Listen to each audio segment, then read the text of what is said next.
আসসালামু আলাইকুম ওয়া রাহমাতুল্লাহি ওয়া বারাকাতুহু। ইন্নাল হামদালিল্লাহ নাহমাদুহু ওয়া নাস্তাঈনুহু ওয়া নাস্তাগফিরুহ ওয়া নুসাল্লি ওয়া নুসাল্লিমু আলা সাইয়্যিদিল মুরসালিন রাসূলি রাব্বিল আলামিন মুহাম্মদ ইবনে আবদুল্লাহ ওয়া আলা আলিহি ওয়া আসহাবিহি আজমাইন। আম্মা বা'দ। সম্মানিত দর্শক, পৃথিবীর যেখান থেকেই পিস টিভি বাংলার দারসুস সুন্নাহ অনুষ্ঠানটি দেখছেন, সবাইকে আন্তরিক দোয়া ও স্বাগত জানিয়ে শুরু করছি আমাদের আজকের পর্ব। আমরা আলোচনা করছিলাম অসুখ বিসুখ, রোগ ব্যাধি, অসুস্থতার ক্ষেত্রে দোয়া, ফুক দেওয়া অথবা তাবিজ ব্যবহার করার ক্ষেত্রে সুন্নাতের বিধান কি। সম্মানিত দর্শক, আমরা দেখলাম রাসূলুল্লাহ সাল্লাল্লাহু আলাইহি ওয়াসাল্লাম চিকিৎসার উৎসাহ দিয়েছেন। রোগ ব্যাধি হলেই দোয়া, ফকির, কবিরাজ এগুলোর প্রচলন আরব দেশে প্রচুর ছিল। কিন্তু রাসূলুল্লাহ সাল্লাল্লাহু আলাইহি ওয়াসাল্লাম কোনো সাহাবীকে এইভাবে পেশা করতে দেননি। তবে ঝাড়ফুঁক দেওয়ার অনুমোদন দিয়েছেন, অর্থাৎ সূরা ফাতিহা পড়ে, কোরআনের কোনো দোয়া পড়ে অসুস্থতার জন্য দোয়া করা, এটা সুন্নাহ দ্বারা অনুমোদিত। তবে তাবিজ ব্যবহার করা যাবে কি না, কোরআনের এই দোয়াগুলোই লেখে শরীরে লটকানো যাবে কিনা, এ ব্যাপারে অধিকাংশ হাদিসেই আমরা দেখছি যে এটাকে শিরক বলা হয়েছে। আর সুস্থতা অসুস্থতা তো আল্লাহর রহমতের উপর নির্ভর করে। মানুষ কেন দোয়ার বদলে তাবিজের কাছে যেতে চায়? দোয়া নিয়মিত পড়তে হবে অথবা আলেমের কাছে যেতে হবে, এটা বিরক্তিকর। তাবিজ একটা লটকে নিলাম, যত পারলাম গুনাহ করলাম, এই ধরনের একটা চেতনা আমাদের ভিতরে এসে গেছে। সম্মানিত দর্শক, এখানে আর একটা অন্য বিষয় রয়েছে যা স্পষ্ট শিরক, যেটার ভিতরে আমরা অনেক সময় নিপতিত হয়ে পড়ি। সেটা হলো তাবিজের ভিতরে দুর্বোধ্য কোনো কথা থাকা অথবা সংখ্যা ইত্যাদি থাকা। বর্তমানে যা ছাড়া কোনো তাবিজ দেখা যায় না। কাজেই এই শিরক থেকে আমাদের আত্মরক্ষা করতে হবে। আর লটকানো বিষয়ক আরেকটা শিরক হলো বরকতের জন্য, ফলাফল পাওয়ার জন্য কোথাও সুতা লটকিয়ে রাখা। আমাদের দেশে এবং সকল দেশে সকল ধর্মের মানুষেরা এটা করেন। কোনো দরগা, মাজার অথবা মন্দির অথবা যে কোনো ধর্মশালাতে বা কোনো পূজিত স্থানে গাছে পাথরে সুতা বেঁধে রেখে নিয়ত করেন যে এই নিয়ত পূর্ণ হলে বা এই বিপদ কেটে গেলে তিনি একটা কিছু করবেন। এই ধরনের একটা উইশ করেন, মনন করেন। এবং সব জায়গায় নিয়ম আছে যে একবার সুতা বাঁধলে হবে না, আরেকবার এসে সুতা খুলতে হবে। লক্ষ লক্ষ সুতার ভিতরে কোনটা আমার কি করে জানবো? যে কোনো একটা সুতা খুললেই হবে, তবে আপনাকে দুবার যেতে হবে, কারণ একবারও তো আপনি খালি হাতে যাবেন না। এটা হলো এই সমস্ত স্থানের যারা পরিচালক তাদের লাভের জন্য, কিন্তু আপনার তো ইমান নষ্ট হয়ে যাচ্ছে। দোয়া, আল্লাহর কালামের দোয়া নেওয়া, এটা ভিন্ন জিনিস। কোনো স্থান থেকে, কোনো গাছ থেকে, কোনো দ্রব্য থেকে বরকত পাওয়া, মনোবাঞ্ছনা পূর্ণ হওয়ার আশা করা, এটা সুস্পষ্ট শিরক। আর অনেক সময় মুমিন সেটা বুঝতে পারেন না। রাসূলুল্লাহ সাল্লাল্লাহু আলাইহি ওয়াসাল্লামের এক সাহাবীর হাদিস আমরা আলোচনা করতে পারি। রাসূলুল্লাহ সাল্লাল্লাহু আলাইহি ওয়াসাল্লাম মক্কা বিজয়ের পরে হুনাইনের যুদ্ধে রওনা দিয়েছেন। সাথে প্রায় ১২,০০০ মুসলিম সৈন্যের এক বাহিনী। ফামারান্না বিশাজারাতিল লিল কুফফার লিল মুশরিকিন ইউকালু লাহা যাতু আনওয়াত। বাহিনী যেতে যেতে একটা বিশাল গাছ পড়লো। মুশরিকরা যাকে যাতু আনওয়াত বলে, লটকানোর গাছ বলে, ওই গাছে তারা তরবারি লটকিয়ে রাখতো। ইয়াকুফুনা হাওলাহা, তার পাশে বরকতের জন্য দাঁড়িয়ে থাকতো। সুতো বেঁধে রাখতো, ওড়না বেঁধে রাখতো, বরকত হবে, বিয়ে হবে, তরবারিতে বরকত হবে, যুদ্ধে বিজয়ী হবে ইত্যাদি। তখন মুসলিম বাহিনীর ভিতরে, মুসলমানদের ভিতর থেকে কেউ কেউ বললেন, ইয়া রাসূলুল্লাহ, এই যে আল্লানা দাত আনওয়াত কামা লাহুম দাত আনওয়াত, মুশরিকদের যেমন একটা গাছ আছে যেখান থেকে তারা বরকত পায়, আমাদের একটা গাছ ঠিক করে দেন না ইয়া রাসূলুল্লাহ। আপনি বললে আমরা সেখানে সুতা বাঁধবো, তরবারি বাঁধবো ইত্যাদি। রাসূলুল্লাহ সাল্লাল্লাহু আলাইহি ওয়াসাল্লাম বলেন, সুবহানাল্লাহ, হাযা কামা ক্বালা কওমু মূসা ইজআলনা ইলাহান কামা লাহুম আলিহা। মুসার কওম যেভাবে শিরকে নিপতিত হতে চাইছিল, তোমরা তো শিরকের পথ খুলছো। আল্লাহর বরকত, আল্লাহর রহমত পেতে আর কোনো গাছ, পাথর, কবর, দরগা, মাজার ইত্যাদির মধ্যস্থ লাগবে, এই চিন্তাই তো সব শিরকের মূল। আল্লাহর কাছে দোয়া করা আমি করতে পারি, অন্য কেউ করতে পারে, এটা ভিন্ন কথা। আর এজন্য এই জাতীয় শিরক থেকে আমাদের আত্মরক্ষা করতে হবে। দোয়া, ঝাড়ফুঁক, চিকিৎসার পাশাপাশি থাকতে পারে। তবে আমরা যেন সুতা লটকানো অথবা তাবিজ লটকানো এই ধরনের বিষয়গুলোকে বর্জন করি। আল্লাহ তাআলা আমাদেরকে তৌফিক দান করুন। সম্মানিত দর্শক, রোগ ব্যাধির কথা উঠলেই দোয়া তাবিজের কথা আসে। বিশেষ করে আমাদের বাঙালি সমাজে আমরা অনেক সময় কবিরাজ বা এই জাতীয় মানুষের কাছে দ্রুত ছুটে যাই যে কোনো বিপদে। এক্ষেত্রে কয়েকটা বিষয় মনে রাখতে হবে। প্রথম কথা হলো যে আমরা অনেক সময় মনে করি রোগ ব্যাধি মানে জাদু এবং জিন। জাদু এবং জিনের অস্তিত্ব ইসলাম অবশ্যই বিশ্বাস করার নির্দেশ দিয়েছে। কিন্তু সকল রোগ ব্যাধি হলেই জাদু জিন, এটা কথাটা ঠিক না। রাসূলুল্লাহ সাল্লাল্লাহু আলাইহি ওয়াসাল্লাম দীর্ঘ জীবনে সাহাবায়ে কেরামের রোগ ব্যাধিতে জিন গঠিত ঘটনা দুটো তিনটে পাওয়া যায়।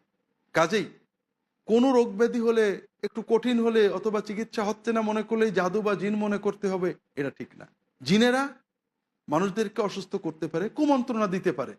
আল্লাহ তাআলা জিনেদেরকে মানুষের রক্তের ভিতরে মিশার, চলাচল করার সুযোগ দিয়েছেন। কিন্তু তার মানে এই না যে তারা কোনো অলৌকিক ক্ষমতার অধিকারী। তারা মানুষের মতোই সৃষ্টি, মানুষের মতোই দুর্বল, মানুষের মতোই ভীত। তবে একটা মানুষ যেমন আরেকটা মানুষকে অনেক সময় বারবার কুমন্ত্রণা দেয়। বন্ধু বন্ধুকে বারবার একটা কথা বলে, বন্ধু বিব্রত হয় অথবা তার মানসিক চাপ তৈরি হয়। জিনেরা ওরকম আমাদের মনে কুমন্ত্রণা দিতে পারে, বিব্রত করতে পারে, মানসিক চাপ সৃষ্টি করতে পারে। তবে সবসময় নাই। আমাদের দুর্বলতা পেলে যে যুবকের ব্যক্তিত্ব শক্তিশালী, তার বন্ধুরা তাকে বিব্রত করতে পারে না। ঠিক যে মানুষের ঈমান শক্তিশালী, আত্মা শক্তিশালী, কোনো জিন তাকে বিব্রত করতে পারে না। জিনেদের শক্তি অলৌকিক বলে কিছু নেই। তাদের মানুষের মতোই সীমিত শক্তি। পার্থক্য হলো আমরা তাদের দেখতে পাচ্ছি না, তারা আমাদের দেখতে পাচ্ছে। ইন্নাহুম ইয়ারাকুম হুয়া কাবিলুহু মিন হাইতু লা তারাউনাহুম। সম্মানিত দর্শক, এজন্য জিনেদের প্রচণ্ড ক্ষমতার অধিকারী মনে করা, জিনেরা সব ক্ষতি করে দিতে পারে মনে করা, অথবা সকল রোগ ব্যাধিকে জিন ঘটিত মনে করা, এটা ইসলামে আমরা কোনো ভিত্তি পাই না। জিনেরা যেটা করে সেটা হলো কুমন্ত্রণা দিয়ে মানুষকে মানসিকভাবে অস্থির করে তোলে, দুশ্চিন্তাগ্রস্ত। অনেক সময় এই মানসিক অস্থিরতা দৈহিক অস্থিরতা পরিণত হয়। এই জন্য মনোদৈহিক রোগ, মানসিক রোগ আর জিনগঠিত রোগ প্রায় কাছাকাছি দেখতে। মনোবিজ্ঞানীরা জিন অস্বীকার করেন, জিন নিয়ে যারা কাজ করেন তারা মনোবিজ্ঞানীদের অস্বীকার করেন। আসলে বিষয়টা এরকম নয়। রোগ আসলে আমরা চিকিৎসায় যাব, মনোচিকিৎসা, দেহ চিকিৎসা, এটা রাসূলুল্লাহ সাল্লাল্লাহু আলাইহি ওয়াসাল্লাম নির্দেশ। তবে ঝাড়ফুঁক পাশাপাশি চলবে, স্পিরিচুয়াল থেরাপি অবশ্যই চলবে, মানুষের বিশ্বাস, আল্লাহর কাছে দোয়া মানুষকে বিপদমুক্ত করে।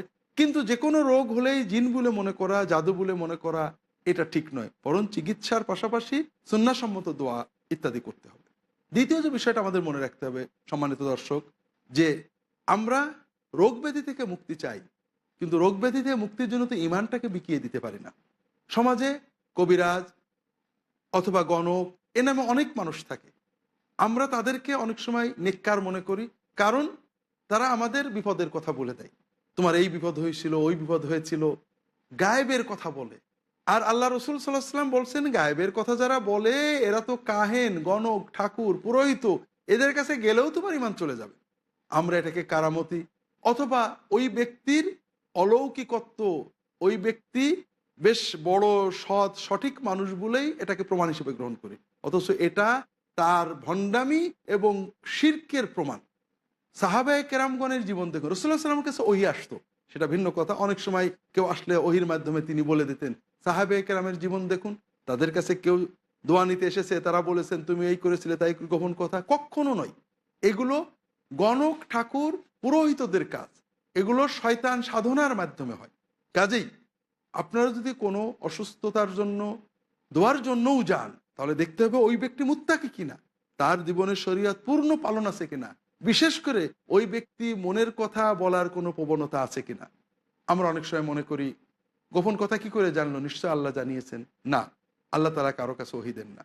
মনের কথা, গোপন কথা কেউ এইভাবে জানে না। তবে জিন সাধনা করে কিছু কাজ করে। কিভাবে? আল্লাহ তাআলা আমাদের জন্মের সাথে সাথে আমাদের কাছে একজন জিন কারিন সাথী এবং একজন ফেরেশতা কারিন দিয়ে দিয়েছে। অনেক জাদুকর নিজে জাদুর মাধ্যমে কোনো জিনের সহযোগিতা নয়, জিনের উপাসনা করে, জিনের পূজা করে।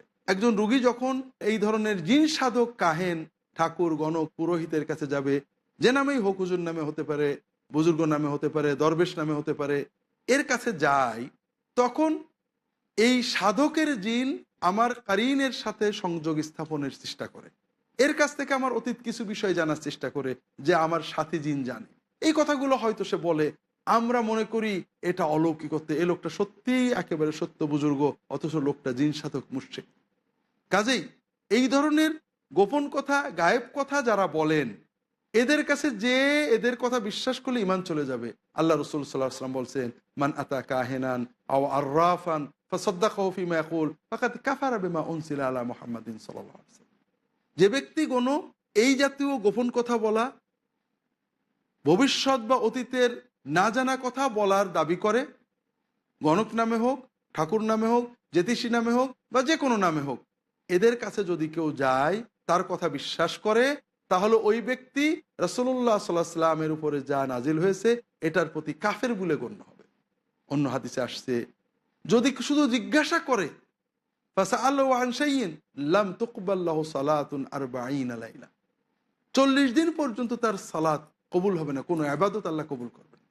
সম্মানিত দর্শক, কাজেই আমরা যদি দোয়ার জন্য কারো কাছে যাই, তাহলে মুত্তাকি, পরহেজগার, দিনদার, যার ভিতরে কোরআন এবং সুন্নাহ রয়েছে, এমন ব্যক্তির কাছে যাব। আমরা নিজেরা সুন্নাহ মতো দোয়া করব, পরিবার আব্বা আম্মা সন্তানদের দোয়া করবেন, সুন্নত দোয়া পড়ে ফু দিয়ে দেবেন, নিজেরা দোয়া করবে, এরপরেও যদি কারোর দরকার হয়, এটা আমাদের খুব সাবধান থাকতে হবে। দ্বিতীয়ত, মাসনুন দোয়া আর জাদুকরের জাদুর ভিতরে কিছু মৌলিক পার্থক্য আছে। মাসনুন দোয়া রাসূলুল্লাহ সাল্লাল্লাহু আলাইহি ওয়াসাল্লাম থেকে আমরা যেটা দেখি, কারোর বাপার নামও শোনেননি, মায়ের নামও শোনেননি, কারোর ব্যবহৃত জিনিস চাননি, তোমার একটা কাপড়ের টুকরো নিয়ে আসো, একটা পাখি নিয়ে এসো, জবাই করো। কাজেই মাসনুন দোয়া একটা মানুষ যাবে, সুন্নত দোয়া দিয়ে দেওয়া হবে। কোনো ব্যক্তির কাছে যদি দোয়ার জন্য যান, তিনি যদি আপনাকে বলেন তোমার মায়ের নাম বলতে হবে, তোমার ব্যবহার একটা চিরুনি, চুল, একটা কিছু লাগবে, কাপড় লাগবে, অথবা বলে যে একটা চড়ুই জবাই করতে হবে, মুরগি জবাই করে দিতে হবে, এরা সবাই জাদুকর এবং জিন সাধক। এদিকে আমাদের কিন্তু খেয়াল রাখতে হবে, এটা জিন সাধক জাদুকরদের নমুনা এবং তাদের কর্ম, যেটা যুগে যুগে আমরা দেখতে পেয়েছি। সম্মানিত দর্শক, সময় হলো বিরতিতে যাওয়ার। বিরতির পরে আবার আপনাদের কাছে ফিরে আসার। আসসালামু আলাইকুম ওয়া রাহমাতুল্লাহি ওয়া বারাকাতুহু। সম্মানিত দর্শক, আমরা আলোচনা করছিলাম দোয়া আর জাদুকরের খপ্পর দুটোর পার্থক্য নিয়ে। কাজেই আমরা যদি দোয়া চাই, সুন্নাহসম্মত দোয়া কারোর কাছে চাই, যার ভিতরে সুন্নাহ তাওহীদ আছে, তার কাছে যেতে হবে। রোগ ব্যাধির জন্য ছটফট করে ইমান হারালে চলবে না। জাদু, জিন, এগুলোর উদ্দেশ্য কি? মানুষকে শিরকের পথে নিয়া। জিন জাতি, শয়তানের যারা অনুচর, তাদের একটাই কাজ, আদম সন্তানকে জাহান্নামের পথে নেওয়া। কাজেই জাদু থেকে বাঁচতে হলে আপনাকে তিনটে পথের এক পথ, হয় শিরিককে স্বীকার করে শিরকে নিপতিত হন, যতক্ষণ শিরকে থাকবেন জিনেরা কষ্ট দেয়া বন্ধ করবে। আর একটা হলো জিন, অন্য কোনো জিন নিয়ে এই জাদু এবং জিনের প্রতিরোধ করা, এটা কিন্তু কোরআন সুন্নাহ সমর্থন করে না। আর একটা হলো মাসনুন দোয়ার মাধ্যমে বিপদমুক্ত হওয়া, এটা কোরআন সুন্নাহ সমর্থন করে।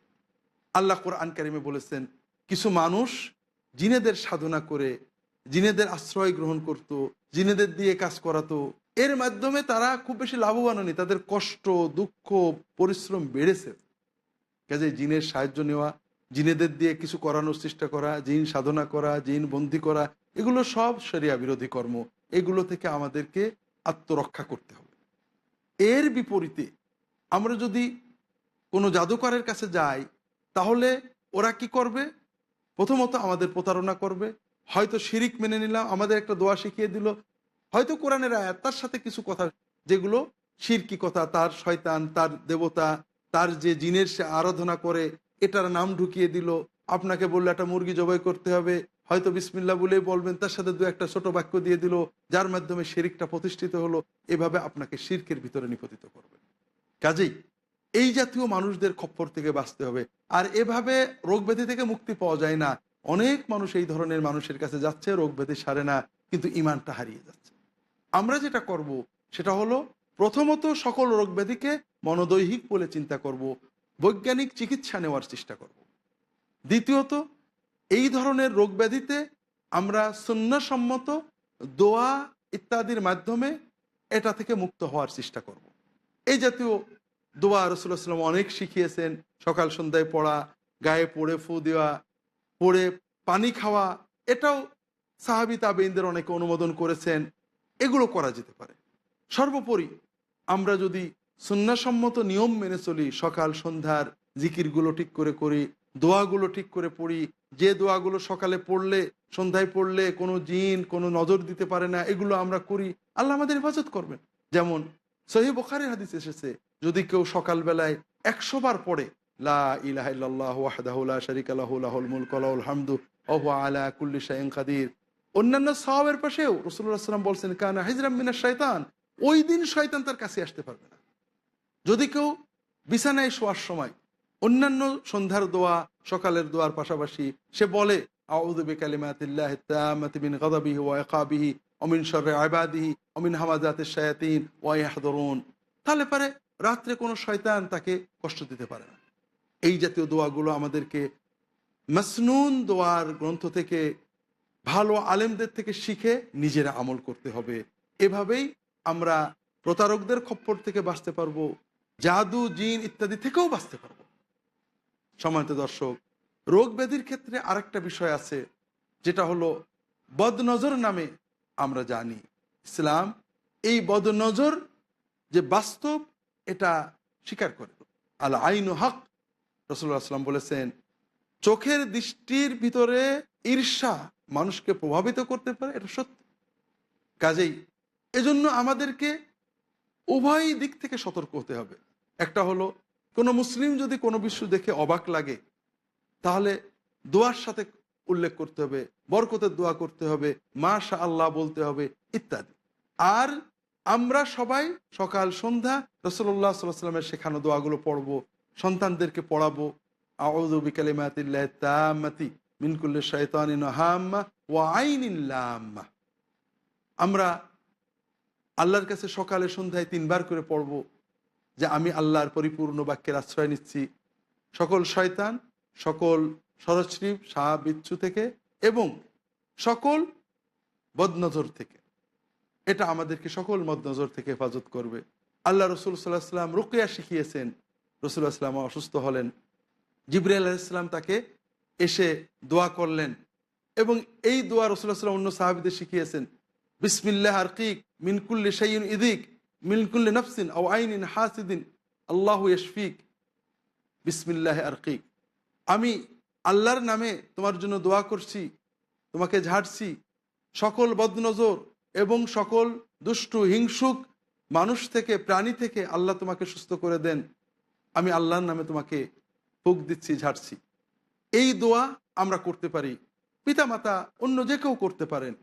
সম্মানিত দর্শক, এভাবে সুন্নতের ভিতরে সীমাবদ্ধ থেকে যদি আমরা আমাদের সুস্থতা অর্জনের চেষ্টা করি, সেটাই হবে আমাদের মঙ্গল, দুনিয়ার কল্যাণ, আখিরাতের কল্যাণ বয়ে নিয়ে আসবে। আর যদি আমরা অসুস্থতায় অস্থির হয়ে দ্রুত ফলের জন্য ছটফট করি, ইমান বিক্রি করি, তাহলে আমরা ইমান হারাবো, কিন্তু ফলাফল কিছুই পাবো না। সম্মানিত দর্শক, জাদু টোনা বান বা জিন এগুলোর ক্ষেত্রে অতি বিশ্বাস অর্থাৎ সব রোগ এই নির্ভর এই চেতনা থেকে মুক্ত হয়ে আমরা চিকিৎসার দিকে বেশি যাব, যেটা রাসূলুল্লাহ সাল্লাল্লাহু আলাইহি ওয়াসাল্লাম আমাদেরকে বারবার নির্দেশ দিয়েছেন। ইয়া আইয়ুহান নাস তাদাউ ফাইন্নাহু মা আনজালাল্লাহু মিন দা ইল্লা আনজালা লাহু দাওয়া। প্রত্যেক রোগেরই চিকিৎসা আছে, ঔষধ আছে। যদি সঠিক ঔষধ পাওয়া যায় মানুষ মুক্ত হতে পারে। এরপরও সম্মানিত দর্শক, মানুষ তো অসুস্থ হবে, মানুষের মৃত্যু হবেই। অসুস্থতা একসময় মৃত্যুর দিকে আমাদের নিয়ে যাবে। কেউ আগে মরবেন, কেউ পরে মরবেন, এটাই তো বাস্তবতা। এটা তো আমরা ঠেকাতে পারবো না, কিন্তু আমরা সুস্থতার জন্য চেষ্টা করব। আল্লাহ তাআলা আমাদের তৌফিক দান করুন, আমিন। সম্মানিত দর্শক, ইসলামের স্বাস্থ্য ও সুস্থতা বিষয়ক সুন্নাতের নির্দেশনা আমরা পর্যালোচনা করে যেটা দেখলাম, যদি কেউ পরিপূর্ণ ইসলামী শিক্ষা মতো রাসূলুল্লাহ সাল্লামের সুন্নাত মতো জীবনযাপন করে, সে স্বভাবতই সুস্থ থাকবে। আল্লাহ তাআলা ওয়াদা করেছেন, মান আমিলা সালিহান মিন যাকারিন আও উনসা ওয়া হুয়া মুমিনুন ফালানুহইয়ান্নাহু হায়াতান তাইয়্যিবা। যদি কোনো মুমিন নেক আমল করে, পুরুষ হোক আর নারী হোক, আমি তাকে পবিত্র জীবন দান করব। কাজেই আমরা আশা করব রাসূলুল্লাহ সাল্লাল্লাহু আলাইহি ওয়াসাল্লামের শিক্ষা মতো পবিত্রতা, পরিচ্ছন্নতা, সুন্দর জীবন, আত্মার সুস্থতা, পারিবারিক আনন্দ বিনোদন, এগুলোর ভিতর দিয়ে আমরা যখন চলবো, স্বাভাবিকভাবেই আমরা একটা বড় পর্যায়ের সুস্থতা অর্জন করতে পারবো। এরপরও অসুস্থতা আসবে, আসতেই পারে। যদি আসে, অধৈর্য না হয়ে আল্লাহর সিদ্ধান্তে সবর করব, এবং এর ভিতরে আমাদের কল্যাণ আছে, এর মাধ্যমে আল্লাহ আমার মর্যাদা বাড়াবেন, এই বিশ্বাস সহ চিকিৎসার জন্য চেষ্টা করব। চিকিৎসা রসুল সাল্লাল্লাহু আলাইহি ওয়াসাল্লামের নির্দেশ, চিকিৎসা রসুল সাল্লাল্লাহু আলাইহি ওয়াসাল্লামের সুন্নাহ, সাহাবীগণের সুন্নাত। এই সুন্নাতের পাশাপাশি আমরা রাসূলুল্লাহ সাল্লাল্লাহু আলাইহি ওয়াসাল্লাম শেখানো দোয়া পড়ব, ফু দেব, গায়ে হাত দিয়ে দোয়া করব, জোরে জোরে পড়ে অসুস্থ মানুষকে শোনাবো, মানুষকে দেখতে যাব, তাদের চিকিৎসা নিতে উৎসাহ দেব। কারণ অসুস্থ মানুষ অনেক সময় চিকিৎসা নিতে চায় না। অসুস্থ মানুষের মনটাও অসুস্থ হয়ে যায়, ভারাক্রান্ত হয়ে যায়, হতাশ হয়ে যায়। তাকে রাসূলুল্লাহ সাল্লাল্লাহু আলাইহি ওয়াসাল্লামের নির্দেশগুলো জানাবো, তুমি চিকিৎসা করো, তোমার জীবন সুস্থ এবং আনন্দময় হোক, এজন্য চেষ্টা করো। পাশাপাশি আমরাও দোয়া করব। আর এই দোয়ার পাশাপাশি যদি আমরা সুন্নত সম্মত ঝাড়ফুঁক ব্যবহার করি, এটাতে কোনো দোষ নেই। তবে কোনো অবস্থাতেই আমরা শিরকের ভিতরে নিমজ্জিত হব না। বিপদ মুক্তির আশায় কুসংস্কারাচ্ছন্ন হয়ে আমরা কোনো গণক ঠাকুরের কাছে যাব না, কোনো অতীত ভবিষ্যৎ গোপন কথা বলেন এমন মানুষের আশ্রয় নেব না। আমরা নেককার, সত্যবাদী, সুন্নাপন্থী আলেমদের দোয়া নিতে পারি, কিন্তু ঈমান আমরা বিক্রি করব না। আল্লাহ তাআলা আমাদের তৌফিক দান করুন, আমিন। সম্মানিত দর্শক, যে কথা আমরা বলছিলাম, অসুখ বিসুখে অস্থির হয়ে আমরা গণক ঠাকুরের কাছে, যে জাদুকর, কবিরাজ, ফকির, ভণ্ডের কাছে, যে আমাদের ঈমানগুলো হারাবো না। কারণ শয়তান তো চায় আদম সন্তানকে জাহান্নামে নিয়ে যাবে শিরকের মাধ্যমে। আর শিরকের বড় উপকরণ হলো জাদু। আর জাদু, জিন, এর মাধ্যমে শয়তান এটাই চায় যে আমরা শিরিক নির্ভর কোনো দোয়া তদবিরের ভিতরে ঢুকে পড়ি, আমাদেরও ঈমান চলে গেল, শয়তানও খুশি হয়ে গেল। আর এই বিষয়টা রক্ষা করার জন্য আমাদের অস্থির হলে চলবে না। সব কষ্ট আল্লাহর ইচ্ছাই দূর হয়। আল্লাহ বিপদ না কাটালে কোনোভাবে বিপদ কাটে না। কাজে শির থেকে মুক্ত থাকার জন্য জাদুকর, কবিরাজ, ফকির, যারা আমাদেরকে কোনো জায়গায় কিছু পুঁতে রাখতে বলেন, কোনো চুল চান, কোনো চিরুনি চান, কাপড় চান, মায়ের নাম জানতে চান, এরা সবাই জাদুকর। জেনে বা না জেনে তারা হয়তো এই যেতেও কিছু বইয়ে পড়েছেন, কিন্তু এ সবই জাদু। এগুলো কোরআন সুন্নাহ নির্দেশিত দোয়া তদবির নয়। এদের কাছ থেকে দূরে থাকতে হবে। কোরআন সুন্নাহ নির্ভর দোয়া আমরা পড়ব। কিন্তু যত অসুস্থতাই হোক দর্শক, আমরা তো ঈমান হারালে চলবে না। আইয়ুব আলাইহিস সালাম বছরের পর বছর অসুস্থ ছিলেন, তিনি আল্লাহ ছাড়া কারোর সাহায্য চাননি। কাজেই আমাদের বিপদ নাও কাটতে পারে। ইয়ামসাসকাল্লাহু বিদুররিন ফালা কাশিফা লাহু ইল্লাহু। যদি আল্লাহ আমাদের বিপদ দেন, আল্লাহ ছাড়া কেউ বিপদ কাটাতে পারে না। বিপদ কাটানোর উস্তায় ছুটে বেড়াবো না, আল্লাহর কাছে সমর্পণ করব। যেভাবে ইউনুস আলাইহিস সালাম কঠিনতম বিপদে, মৃত্যুর মুহূর্তে, অর্থাৎ মাছের পেটে ঢুকে গিয়েছেন, হয়তো মৃত্যু এসে যাবে যে কোনো মুহূর্তে, আল্লাহর কাছে নিজেকে সমর্পণ করেছেন। আমরাও তাওহীদের উপরে আল্লাহর কাছে নিজেদেরকে সমর্পণ করব। আল্লাহ তাআলা এভাবেই আমাদেরকে তাওহীদ এবং সুন্নতের ভিতরে সুস্থতা এবং অসুস্থতার নীতিমালা মেনে চলার তৌফিক দান করুন, আমিন।